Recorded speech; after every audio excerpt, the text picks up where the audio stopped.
லேவியராகமம் 2ஆம் அதிகாரம். ஒருவன் போஜன பலியாகிய காணிக்கையை கர்த்தருக்கு செலுத்த வேண்டுமானால் அவன் காணிக்கை மெல்லிய மாவாய் இருப்பதாக.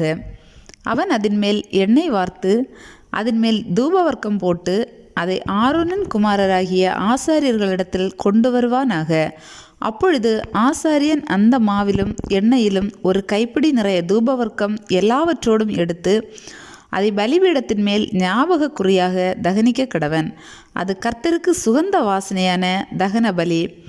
அந்த போஜன பலியில் மீதியாயிருப்பது ஆரோனையும் அவன் குமாரரையும் சேரும். கர்த்தருக்கு இடும் தகன பலிகளில் இது மகா பரிசுத்தமானது. நீ படைப்பது அடுப்பில் பாகம் பண்ணப்பட்ட போஜன பலியானால் அது எண்ணெயிலே பிசைந்த மெல்லிய மாவினால் செய்த புளிப்பில்லா அதிரசங்களாயாவது எண்ணெய் பூசப்பட்ட புளிப்பில்லா அடைகளாயாவது இருப்பதாக. நீ படைப்பது தட்டையான சட்டியில் பாகம் பண்ணப்பட்ட போஜன பலியானால் அது எண்ணெயிலே பிசைந்த புளிப்பில்லா மெல்லிய மாவினால் செய்யப்பட்டதாக இருப்பதாக. அதை துண்டு துண்டாக பிட்டு அதன்மேல் எண்ணெய் வார்ப்பாயாக. இது ஒரு போஜன பலி. நீ படைப்பது பொரிக்கின் சட்டியில் பாகம் பண்ணப்பட்ட போஜன பலியானால் அது எண்ணெயிலே பிசைந்த மெல்லிய மாவினால் செய்யப்படுவதாக. இப்படி செய்யப்பட்ட போஜன பலியை கர்த்தருக்கு செலுத்துவாயாக. அது ஆசாரியனிடத்தில் கொண்டு வரப்படும் போது அவன் அதை பலிபீடத்தண்டையில் கொண்டு வந்து அந்த போஜன பலியிலிருந்து ஆசாரியன் ஞாபக குறியாக ஒரு பங்கை எடுத்து பலிபீடத்தின் மேல் தகனிக்க கடவன். இது கர்த்தருக்கு சுகந்த வாசனையான தகன பலி. இந்த போஜன பலியில் மீதியானது ஆரோனையும் அவன் குமாரரையும் சேரும். கர்த்தருக்கு இடும் தகனங்களில் இது மகா பரிசுத்தமானது. நீங்கள் கர்த்தருக்கு செலுத்தும் எந்த போஜன பலியும் புளித்த மாவினால் செய்யப்படாதிருப்பதாக.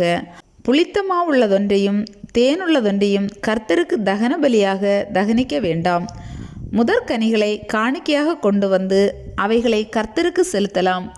ஆனாலும் பலிபீடத்தின் மேல் அவைகள் சுகந்த வாசனையாக தகனிக்கப்படலாகாது. நீ படைக்கிற எந்த போஜன பலியும் உப்பினால் சாரமாக்கப்படுவதாக.